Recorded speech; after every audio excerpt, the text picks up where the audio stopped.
Hey, everybody, before we get into this week's episode of The Oddest Couple, I have a very big announcement to make. John and I will officially be doing our first ever live show edition of The Oddest Couple podcast here in New York City on Thursday, May 25th at 7:30 p.m. at City Winery in Manhattan.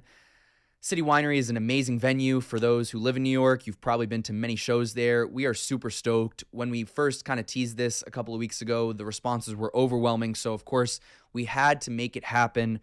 So, buy your tickets and buy your tickets early. We're going to put the link to be able to buy those tickets in the description of this video. Bring your cousin, bring your mom, bring your dad, bring your boyfriend, bring your girlfriend. It's going to be a Thursday night. We're going to have drinks. We're going to make this a very interactive experience. We're going to bring people on stage. We're going to do a meet and greet. It's going to be a lot of fun. And for John and I, this is going to be a very special moment. You know, we're both New Yorkers, so to be able to do our first live show in New York City is very, very exciting. So once again, City Winery, Thursday, May 25th at 7:30 p.m. The tickets will sell out. So buy those right now if you can. And let us know if you're coming. We are super excited to meet all of you, and we just can't wait to see you all there. So now let's get into this week's episode of The Oddest Couple. Here we go. Here we go.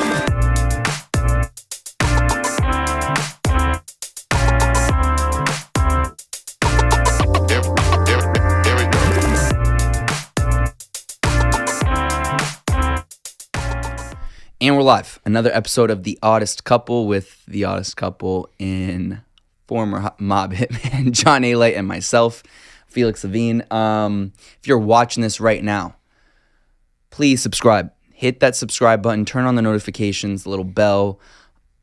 Like this video. Comment if you are listening to this right now. Subscribe in terms of getting notified wherever you're listening to this, whether it's Apple, Spotify, etc. If you haven't done so already, please take a quick second. Go on Instagram. Follow me at felix.levine and follow John at John Alite. If you're on TikTok, do the same. It's at True John Alite on TikTok and at Felix Levine for myself on TikTok. I think that's enough for the housekeeping right there. I forgot. We never did a live. We were supposed to do a live. Yeah, we can do. Well, we can do that in the future. We'd have to just set it up and plan ahead of And time. I want to do those call-ins again. Yeah, so we're thinking of doing those call-ins. People really enjoyed those. Those are really fun too. Yeah, I like So those. we just gotta, in this new studio, I just gotta figure out how I'm gonna hook it up, but it won't be too hard. So if you're interested in that, let us know. Let us know. You can write to John or I can myself. hook up those. Like, if you leave it to me, I'm going to have one of those cups with the string. We can send it out the window. Because that's the only way anything's going to work with me with technology. I know. If I told John to set it up, that's exactly how you'd have to set it up. I get a long string. This guy doesn't even know how to click through like a... That was crazy. I taught John how to go through Instagram stories today. He was like, "Oh, there's a picture from 3 days ago." I'm like, "What do you mean?" It's like it's the whole point of a story. It's 24 hours, but whatever. I'll get you there one day. Yeah. So you know what my favorite thing is? Whenever you're talking about technology, you're like, "Felix, I can't do the computers." He's talking about his phone, and you're like. And I'm like, "John, this is a phone. There's a computer right here. That's a phone." It was up to me. I go back to Beampus. Yeah. Whenever you get mad, you're like, "Felix, I can't fucking figure out these computers and all this." And I'm like, all right. You know, I just did work in my house, right? So I called my son's friend over, and I go, "Can you come over here?" He goes, "What?" I said, "I can't turn on not one TV in my house." You're really... Oh, it's just, listen, I want to break the TVs. I'm like, listen, there's 3 cords. How hard could this be? But I know, can't you literally figure it put out. one into the cord on the TV. I swear, listen, I worked on it all night. I couldn't get it to work. The next morning, I called him No, up. it's true. You're pretty bad with this. It Pat, makes thanks. It ages you from your real age of 28 I to know. your fake age of 62. Listen, everybody can identify as what they want. I am now 28, and I'm a refrigerator because I like to eat. Jesus Christ, you're gonna get us canceled. That's bad. That's bad. We might have to cut that part. Anyways, No, do not cut that part. I'm 28. that part is good. The refrigerator part will get you canceled. Why? I like to eat. Why was a refrigerator? Really? I'd be Yeah, I know stocked you- up with steak. I like chocolate pudding pie. No, that I don't. Chocolate pudding pie. I'd be fighting with my cat where the litter box is. Yeah. That is no good. Anyways, so on a more serious note, today we're going to talk about think one of our first kind of few episodes we spoke about being able to live with yourself, and this is a little bit different. I think it's more how do you take responsibility, right, for everything that you've done, and because that there's a lot of people that have resentment towards you, and I think there's people that have been able to forgive you, but people that haven't. And I think ultimately, though, there's a lot. You are responsible for a lot of damage in a way, right? Like if that's objectively, if somebody was looking in and they looked at your life, they would say this human being, aka you, is responsible for a lot of hurt. And so I guess for you, it's like how do you in this reformed life, much removed from that point in time, take responsibility? Well, people say I'm a Republican, right? So 50% I know, of the you're other a side big is Democrat. No, but you're a huge Democrat. On this level, I am, because they believe in second chances and third chances. So you do it when it's favorable for you. So when it's favorable. Classic. I'm on Democrat side now because they said, listen, everybody says, listen, but I tell you the truth. Listen, the only way to take responsibility, anybody, when everybody's writing me, and I don't want to laugh, especially on this serious concept, but you're making me laugh. I'm making you laugh because Johnny Alite's a Democrat, and that's gonna anger a lot of people. I'm gonna go back and tell I'm on Bill Maher's side. I'm gonna say, listen, the party has changed. I have it. All right. So here's the truth. When people say, and I do believe in this, and I'm gonna repeat it again. Oscar Lugo, who should be home, and who people need to look at his case and understand why I'm saying this. Because change is accepting what you used to be, who you are today, and who you want to be in the future. And unfortunately, you can't change what happened in the past as much as you regret it, as much as you want it to change. You just got to change your actions today, tomorrow, the next day. So when I say that I accept my responsibility for what I did, is I'm just very honest about my life. People aren't perfect. A lot of people did a lot of shitty things. This guy recently with the crypto, I forget his name. He's got the crazy hair. Sam Bankman-Fried. He just got charged with another. Yo, I saw that because he tried to bribe some Chinese guy. It was like the Chinese official, right? Yeah. So the problem is, again, taking responsibility. Something like that. You can, and this is people got to understand this. Money crimes are worse than violent crimes, and I got to watch how I say that. Yeah, you got to watch it. Because, and I'm not talking about violent crimes. I'm talking about the mob world, because this guy's destroying thousands of lives, of stealing people's life savings of money. And here's what I'm going to say.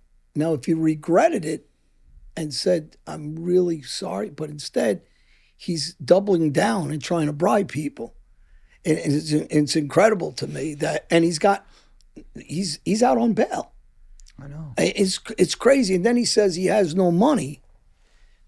And then where you getting the money to live like this? You're living like a multimillionaire still, and his excuse, so for people that don't know, is he gifted 10 or 20 or 30 million to his parents, which is a joke because he got around everything as a tax, and it's his money. He just put it in their bank account. Huh. And how is that acceptable? I have no idea when you got people that invested their life savings in them and other things and they're completely destroying them. In our mob world, and it's not justifying it, we went after each other. No different than I told my kids if somebody killed me. I signed up for that a long time ago. It's part of what I signed up for, even though it's a crazy life, right? But, and that's not justifying it, is me saying that life is bad. Everything I talk about it's bad. Everything that brings upon my own personal life, my family's life, my friends' lives, my enemies' lives is bad. And anybody that says it's not, they're lying. When do you think you took responsibility fully for the first time of what you had done? When I came home from Brazil, when I had a wake-up call that so many people were testifying against me. And then I said, wow, what am I doing here? What is all the things that I lived was a life of lies, a life of bullshit, treachery, deceit, no loyalty. And then I'm saying, like, everything I did was just a waste of life on all ends, not just for my own life, but other people's lives. And people that were my enemies, you know, I speak about them too. Like, some of them I liked, even though they were my enemies, I respected them. I liked them in different ways. I might have respected them in the life they were. They weren't frauds. They were really who they were, tough and this and that. Even though it was a lousy life, I got to be honest. Like, I talk sometimes about some of my enemies, and people hear me say, well, you speak highly of them even though you don't like them. I go, I might not have liked them, but I respect them. A lot of them were smart businessmen. A lot of them were tough. A lot of them could have been very successful if they did something in a different way. So I got to be honest about that, right? And the ones I didn't respect, I still am very honest about them too. I don't have a filter. I just say it the way it is. But if you change your life and you did the right thing, you have to say to yourself, honestly, I shouldn't have did that. I shouldn't have did this. I shouldn't have done that. And you got to move forward, you got to be responsible for what you did. If you don't take responsibility, and you always play the victim, and you say, well, I did that life because I had a hard life, or I grew up in this area. That's not taking responsibility. But before that, though, it doesn't sound like you were like that. Like before Brazil, let's say, like, it doesn't sound like you ever played the victim card for yourself.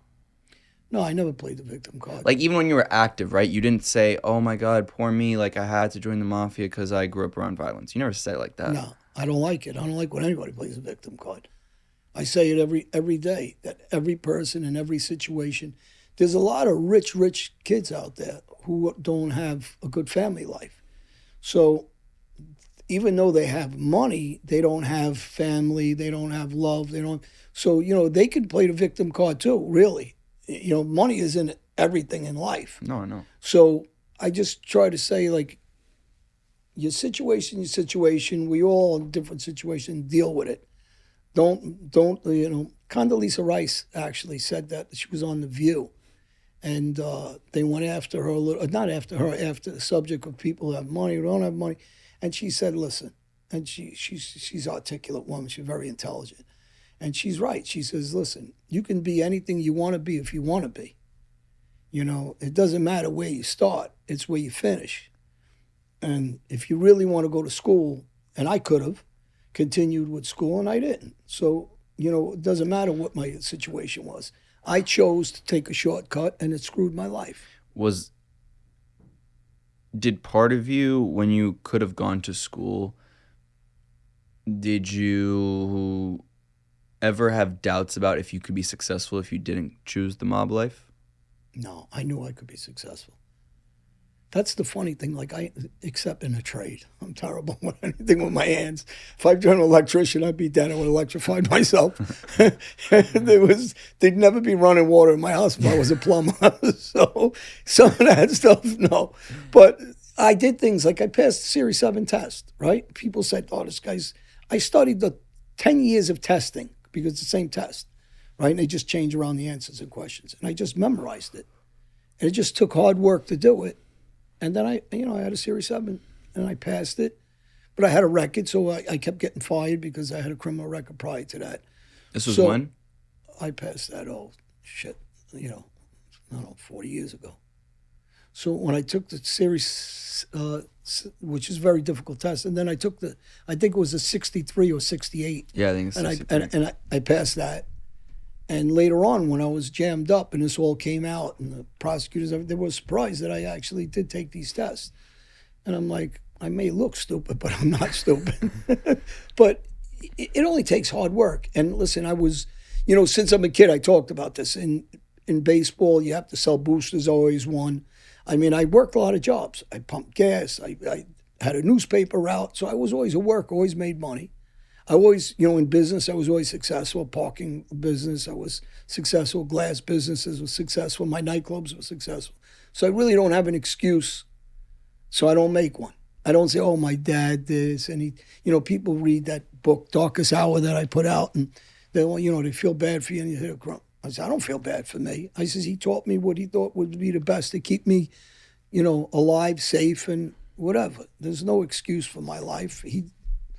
My father loved me. I mean, whatever. It's just all he knew. He taught me what he knew. So I don't play the victim with all that. You had a hard life. A lot of people had hard lives. I mean, forget about me. Let's go to some of these countries, whether it's Nigeria or somewhere in Africa where they live in huts. Everybody has it worse than the next person. So when I hear that in this country, well, try another country. Try communism and see if you like it there. So, some people are more fortunate than others. And again, take responsibility for ourselves, and you can be successful. When you were like, I guess, when is the first time you realized everything that you had done? Not about like the first time you took responsibility, but like the first time that you sat there and really realized, shit, I've killed a lot of people. I've been extremely violent. Like, obviously you knew before these things, but like where it hit you to another level where you actually felt it and could absorb and process it. Because I think sometimes when people go through traumatic things, it takes a long time for them to process. When does the processing happen? Does it happen when you're alone in solitary confinement? Does it happen? Yeah. Just hit it. Because you know what? When I came back from Florida, it was Christmas Eve. And it was snowing out. And everybody was on the top wishing each other Merry Christmas. And I was in shackles, hands and legs, and black boxed. And, you treated like what I was. It was a dangerous guy. And they put me in a solitary confinement cell in Falkenberg. And, I was all over the news. So everybody was screaming from tier to tier that I came in. It was all over the news, and everybody's talking to you, and they're yelling about guys that were cooperating against me and, telling me facts and different things. And I was sitting there, and I'm thinking to myself, and one of the guys across from me was a very dangerous guy that was also there for a lot of murders. And he started talking. I hate talking through the vents because you got to scream, and I was never that guy. And he kept trying to talk to me, and, they're in solitary. They want to talk. I want to lay down, and I'm disgusted. And I was thinking a lot. And he was talking about himself and his case a little bit through the vents. And he made, some of the things he said made me think, like, man, you're a pretty smart guy. Him. Then I'm thinking to myself, this guy's pretty smart. So I started thinking about a lot of these street guys that I know are hustling bastards. They know how to make money. They just maneuvering, and they're good at making money and hustling. And if you're that good at hustling and making money and maneuvering people, then you would have been good at doing different things, either in sales or something, running a company. Do you think it's a lack of patience? Because it could take, when you do it the legitimate route, it takes longer. I don't think it takes longer. I think that we're not taught that it doesn't take longer. I think that with a little hard work, you can get there fast. Okay, too. but John, to make $1 million cash illegally, or if between illegally and legally, if you have the two routes, generally speaking, it's not really. Think about it. Think about the money a hedge fund guy makes. Pass that Series 7 like me and become a broker. To get to the level that you're making $1 million working at a hedge fund, or a couple drug deals. But a drug dealer too, you don't make a couple. You can't just step in and you got to build your way up in the drug business also to get to that level. It's also easy. It's so much easier. But it isn't too, because it's so much easier to lose your life. Well, there you go. But assuming you're not going to lose your life, I'm just saying I understand. I'm just more curious as to the psychology behind it, and if it's people that if they're so capable, then why? Let me use a name. Right? And I don't like him, not particularly. I don't really. Carmine Agnello, right? He's not a bright guy. He's actually one of the dumbest guys I know. Yeah, he was Gotti's ex-brother-in-law. He's pretty dumb. I mean, dumb. He can't speak well. He walks so. with no class and different things. And he made millions. He was a good businessman. He knew how to make money in business. And I don't mean this as a knock to him that he's dumb. You might be dumb in certain ways, but in other ways, he's pretty smart. So would you take him to a board meeting? No. They'll throw you out. But he knew how to make money. So I'm going to tell you something I've said a lot at talks to kids. You don't have to be good at a lot of things in life. You only got to be good at one thing and you become very rich. You can be a good plumber and open up a plumbing company and become a multimillionaire. You could be very good as, like my friend who was a doctor, who was a good doctor and become very wealthy, but he had to go to school for a long time to become that. You could be a carpenter and be very aggressive and work for a union, but then start your own company and become very wealthy. You can be a computer analyst. You could be a CEO. But it goes back to my point. The patience and the time factor. So if the time factor is this, how fast do you want to get where you're going? So if you're, like an example, if you're 16 and you work 20 hours a week, you're not going to make that much money. But if you work 2 jobs and you work 40 hours and 20 hours, yeah, you're making money pretty fast, but you're sacrificing. Okay, so my question to you is, when you were young, you're 18 or 19 years old, would you have been okay to spend, knowing yourself back then, if someone told you 2 options, John, either you work 20 years and in 20 years you'll have $1 million in the bank, or when you're 40 years old, or at 25, if you come with me and we do these drug deals, at 25 you'll have $1 million in the bank. Financially, you're going to make money faster the way you're saying on the street. The problem is you lose. What would you have picked, though? If I had to do it again? Well, no. At that point in time, if you knew guaranteed at 40 years old, I'll have $1 million in the bank, or if I do it the legitimate way, or at 25, I'll have $1 million in the bank if I do it the illegitimate way. I picked the illegitimate way and I had millions of dollars. But was it because you didn't know? But was it also because you, like, if you knew for a fact that if you did a legitimate job at 40 years old, you'd have $1 million in the bank, would you still have picked the mob way? No, I wouldn't have picked the mob way. So to answer, in a lot of ways, that's because there's an uncertainty factor. The mob stuff was more of a certainty that you knew if you were who you are. Because I wasn't taught the other right options. Right. Unfortunately, I grew up like most of these kids do on the street, where they don't really understand their options.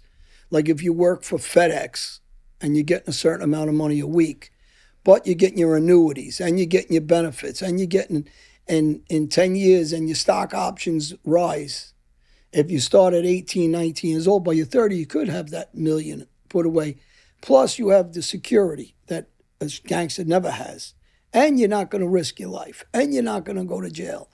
And the promise of meeting good people, and that means socially your friends, your woman, your wife, your girlfriend, whatever you choose, is not going to be the people that I meet. Like I always talk about, people talk to me about strippers, right? Well, they're working regular jobs. They're making a ton of money. The good ones. I was watching a documentary the other day. The good one? Why, you were at the strip club? No, Don't lie to the audience. I swear, I was studying for, actually, on my show, I was going to get a former stripper and a porn star. Good thing you weren't there, though. Couldn't have done the show correctly. But well, I could have came to the show with like one of those where they got those guns that shoot out the money. It's exactly why we're not going to be here. Is what she was saying is that the misconception is that all strippers make a lot of money. The top 10% might make a lot of money. The bottom 90% do not. So whatever, it doesn't matter. But your point, sorry. My point with the stripper is, after she's a stripper and she's making $1,000 or $2,000 or $3,000 or $5,000 a week, depending on who the girl is, it's very hard to go back and now get a job for $400 a week as a receptionist. But the problem is this: everything you do, there is a consequence for what you're doing. Yeah. That fast money they're making, they can say what they want, that it's a legal business, which it is. But if you go in the back room, it becomes not a legal business anymore. You're selling yourself for that dollar bill, and there's a consequence to that somewhere. Just like I pay consequences for what I did, for your own personal understanding of what you did to your life, right? And there's going to be subconscious consequence and a conscious consequence. And you're going to pay it no matter what you say, because we're taking shortcuts in life. Mm-hmm. Because it's not normal for a girl to do that for a dollar bill. Not that they're doing anything in the back room. Just being able to say they're not taking their body and respecting it. And then you're going to get a lot of people say that's not true, right? But there you go, all can have their opinion. They're not respecting their body because they're showing and turning and dancing in front of a guy's face for him to throw a couple bucks at him. And in that, they're giving up a belief in their self and their ability to do something. If you're gonna do certain things in life, there's consequences that you're gonna pay for that. Now, are they gonna make some of them $5,000 a week? I mean, I know girls that make more than that, actually, and especially in the heyday of strippers where they make crazy money and they buy themselves everything they want. But somewhere along the line, they could be honest with themselves. There is something they're losing by doing that.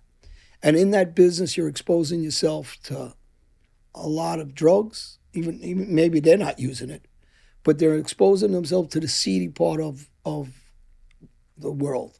I think what's probably hard, though, and you could speak on this, is when you're making easy money illegitimately, it's so hard to then try to start back up legitimately. Yeah, it's very, very difficult. Listen, that's the hardest thing in life. I talk to guys that were all criminals, right, in the past. Some of them do the right thing. Some of them went back the other way. They can't. And that's the thing. Do you have the fortitude to be able to do the right thing now? And it ain't about money no more. As you get older, it's not about the money. It's about you now. Can you have the strength? And that's where the responsibility comes in. To say, I respect myself enough not to rob that $50,000 before I would have robbed. Like before, like when I lived when I was younger, and I had my estate in Voorhees, right? Unbelievable estate. You drive in my driveway 7 blocks. I feel great about myself. But now I want a pool, right? I want to put a built-in pool, and I want to put in the trees. I want to put a slide in and everything. And that was $100,000. I didn't have the $100,000. I went and I robbed something. I got $100,000. I went to the pool guy and I says, "Hey, put a pool in for me." He says, "Well, I'm a little busy." I threw the money on the table. I go, "How much is it for the pool?" I go, "Here's $75,000. Start this week." I gave him an extra, whatever it was, 5 or 10,000 cash. I go, "In cash." He goes, "I'll be there tomorrow." I'm used to that, right? And I'm used to this way, but I just pay a price for doing the way I did it. When you come back now and respect yourself, and when I go sit down with good, legitimate people, I know I'm not full of shit. I'm not down the block sitting with these good people, everyday nice people that respect the law, respect themselves. I'm not around the corner selling a kilo and coming back and being a phony and sitting with them. I'm sitting with them and I'm saying to myself, I deserve to sit with good people because I'm trying to do the right thing and help kids, not end up doing some of the stupid shit I did 20 years ago. So there's a responsibility as an adult now. There's a responsibility to respect yourself. And then there's a legacy. You're saying to yourself, I don't want to be known as a lowlife doing what I was doing before, but I want to be respected for the positive stuff I'm doing the last 10 and 15 years now, and hopefully for the rest of my life. But is there ever a point like where you tell yourself, like, I'm so in deep in this, like, people are gonna forever know me as this former hitman, murderer, drug dealer, yada yada. Who the fuck cares? I might as well just, because I don't care what they look at me, and I care about what I look at myself as. See that I think is the hard part for a lot of people. Is that, like, I think that a lot of people in your situation, and I would understand them in a weird way, is they say, yeah, it is what it is at this point. I'm 50, 60 years old. I'll be who I'll be, and then I'll die, and that'll be that. How do you tell somebody who's lived their entire life one way, making 10 times what they're making now, and do exactly what you're saying, which is not what I used to do, and for 10 times less, and you're gonna have to actually learn to be okay with it. Because I look at bankers and brokers and Wall Street guys and hedge fund guys that are pieces of shit, right? They wear a suit and tie, and they're robbing the shit out of people every day, right? So I know that because now, I understand the world, right? I ain't a kid anymore. But I say to myself, I don't care what they do. I believe in God. Before, I didn't have that strong faith and belief that this ain't about just now. This is about forever. This is about when we have to pay that price. Mm-hmm. Do you really have faith in God? Do you really believe what you're saying? Do you really believe what I do needs to affect my kids, my grandkids, friends, and the strength to show people that no matter what, it's never too late. But when you keep getting the same guy that keeps doing the same thing over and over again, and this is part of the problem again about locking up people and releasing them. They're not changing. They're not trying to change. They're doing shitty things. There's got to be a point that say, okay, we gave you one chance. We gave you two chances. Over. How many chances do you want to change your life? Like, you got that opportunity. I'm one of the guys that was lucky to get the opportunity. So do something positive with it. Don't go back and do something negative. And it ain't for that guy or that guy. It's for yourself. You got to say to yourself, I got to get up and respect myself and say, listen, it's never too late to change yourself and do the right thing. How many of the violent mob guys, or I guess, were most of the violent mob guys that religious? I used to know a lot of guys that would tell you they're religious, to go to church, even in jail. And they're full of shit. They don't live by, they go there and they think like, what are you going there for if you're not going to try to do the right thing? If you're not really Back in the day, did you go? No. So I just went socially with my friends. I wasn't Catholic. I was Muslim. I was born Muslim. That I followed. But now you go to church. I go to church religiously, yeah. And I'm curious because, that I think is a valid answer to your point of why change now, is because in your eyes, because you are religious now, you think you believe that there is life after, right? And so therefore it's not just about, some people could basically sign off and be like, okay, I was a drug dealer and murderer, that's it, I'll keep doing it when I get out of jail, and because I'll always be like that. You took the other approach and you said, I was who I was, but now I believe in something else. I believe it's not just about today, it's not just about my legacy, it's about when I also potentially in the afterlife, right? Because there's a higher power, there's something that you believe in that's bigger than what's here. But for some people, they don't ever get to that point. And that's why I'm curious, how many people back from your life, from the old life, really were religious, and or the ones that changed, why, right? Because even people that are publicly big figures, former mob figures like Michael Franzese, I'm using him as an example because he talks about his religion and his faith openly now. And he said, and I remember when I sat down with him, that it became a big part of who he is today. And it sounds like it's a similar case for you. And I'm wondering what kind of prompts you to that. Is it because of the past? Is it because of something else? I think that, I think about this a lot. I was in church yesterday. I sat in the chapel. There was no service. And I sit there sometimes and I think and I talk and I pray and I think that my path, I don't understand God's reasoning for things, is maybe to do exactly what I'm doing. I want to believe that.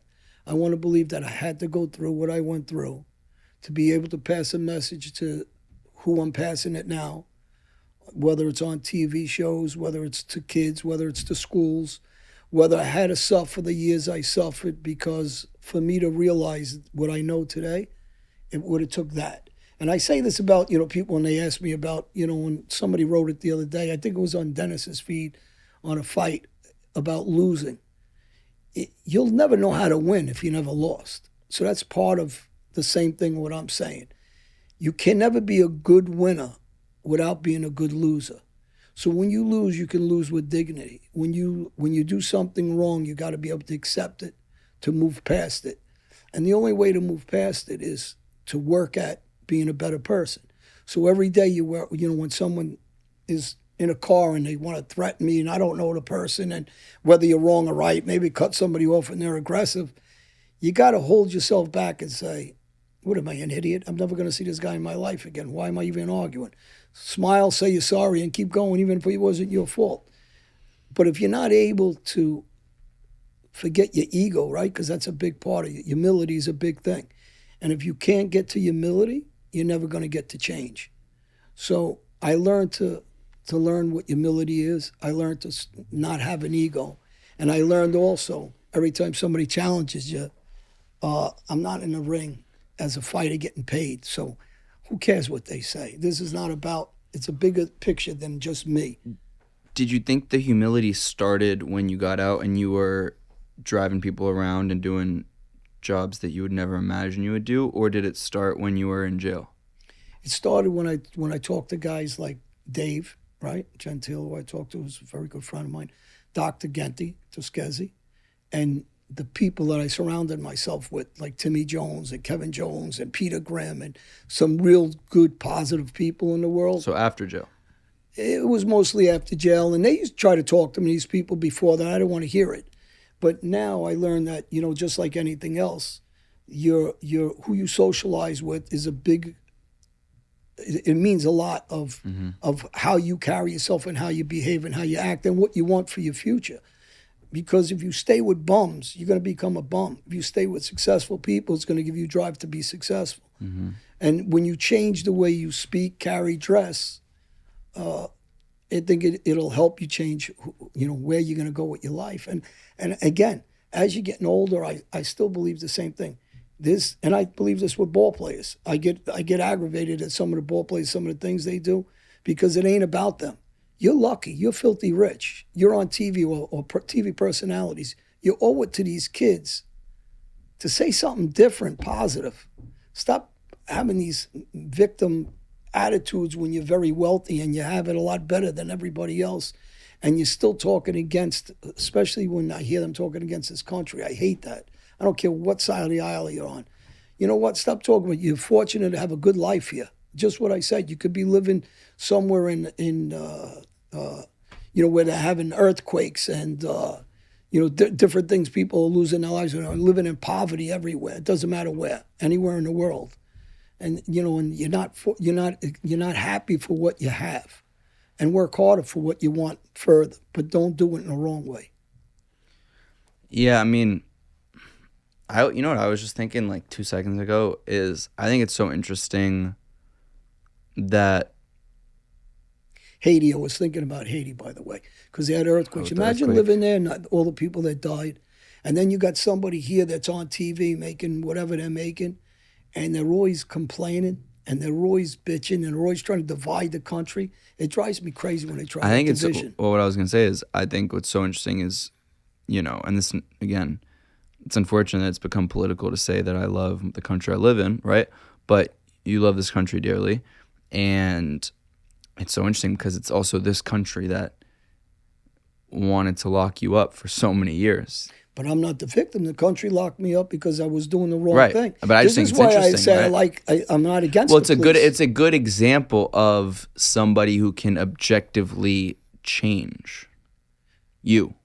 A cop pulled me over the other day to talk to me. Not pulled me over that, and he pulled me over because he watches some of our stuff over the years, and we started talking. And I said to him, "Where did he pull you over?" No, we were driving and we seen each other, and he waved and he said, "Hey, John," and we were at a red light, and I pulled over. We started talking, and he said to me, I said, and we started talking about this kind of subject, and I'm like, I'm not like everybody else. I don't hate the guy that arrested me. That was his job. If I wasn't doing something wrong, he wouldn't arrest me. If I didn't speed in a car, he's not pulling me over. If I didn't not use my blinker, he just picked me out of everybody and go, I don't like the way he looks. You know what's funny? You're very much like I think you like people. You're a big believer in doing your job, and your job at the time was being a hitman. That's why it's like funny that you probably respect the judges and the people that put you in, some that put you in jail because they were doing their job, right? Like I guess Rudy Giuliani in the commission case, he was doing his job. you know, and I think it's so funny because a lot of people could be like, they could take what we're talking about, the victim mentality. They could say, well, fuck that judge and fuck that police officer and fuck that guy because they did this to me. But your thing is the opposite, is they were good at doing their job. So if they do their job properly, if they do it the right way. The Duca brothers, right? I talked about them. They're Albanian, and someone said, "Oh, you're sticking up from there because they're Albanian." No, that's not true. They're not terrorists. 3 of the brothers went to jail. The father died, and I keep saying somebody should look at this case again. They're not terrorists. I'm sorry. They got it wrong. These guys are not terrorists. They never had an overt act of violence towards anybody. And the same thing with Oscar Lugo. These are cases that need to be looked at because I'm a realist. I'm just honest. I did the wrong thing. They locked me up. I deserved what I got. When I got beat up by police officers, and I got beat up twice badly, right? Broke nose, broke my arm, split my head open. People noticed that some of the guys that were involved and were bartenders at Cafe Bianco scene, you know, they write me on my thing. I get why they beat me up, though. Even though they shouldn't have. I get it. I was a bad guy then. I get that they might not have got me for what I did do, but they got me for what I didn't do. But that's me putting myself in the street. So I'm not going to say I'm a victim, because I'm not. But I'm not getting beat up by police anymore because I comply. Before, I had an attitude. It was, you pull me over, fuck you. Get out of the car, it was fuck you. I go, and then you want to cry that when you get beat up, well, then just comply. Comply, right? I did that show with Dan and Mike. Mike, rest his soul, he died. And, comply, then complain. But when you're not doing the right thing, you don't want to comply, right? There's no reason, just comply. I says, and then afterwards, if they're wrong, you can complain. Mm-hmm. But I'm not going to be the victim. I don't like that. I says, because there's no coincidence that no one's bothering me anymore when I'm driving or anything else. It's just because I'm a different guy now. Is there anything that you do feel like you're a victim of? Nope. I come from a communist country, my family, right? We've been suppressed forever with Albania in the Ottoman days, and I could go on and on. I come from, my family were poverty-stricken. I come from, we all lived in one big house, fucking 500s in a house. I didn't come from money. My father was a taxi driver. He was a gambler. We come from nothing, right? So I can play that victim card too, right? I was in jails my whole life, and I can do that, but I'm not going to do it because then you're never going to change your life and get successful. Mm-hmm. So my attitude to every kid that has it hard is, listen, change your attitude, change your life, take responsibility, and you ain't stupid. You have the ability to do anything you want if you really want to do it. And I want to motivate them. I don't want them to say, I can't do it. Because if you say I can't do it, you'll never do it. Mm-hmm. And if you never lose in anything, you'll never be able to win. So those are the motivations for, and I don't like successful people that are on a basketball court, football court, baseball, on TV, on the news. It's easy for an actor who's rich. Let's use George Clooney. You own an island. You're filthy rich. It's easy for you to complain because you're filthy rich. And you got 1 million guys at security around you and everything else. But talk to the kid that isn't and give them the motivation to be successful. That's what they should be doing. I think that's a good place to end. Hopefully somebody's fired up listening to that right now. I hope so. They're pumping their arms. You get fired up and you have a hard life, work harder, and you can do it. Be successful. I like it. I support it. Thank you guys for watching this episode of The Oddest Couple. If you're watching this on YouTube and you made it this far, we appreciate you. Subscribe, like, comment. If you're listening to this, do the same just on the audio side. Follow us on social media. You know where to find us. And we'll see you guys next week. See you soon. Stay successful. Stay a winner.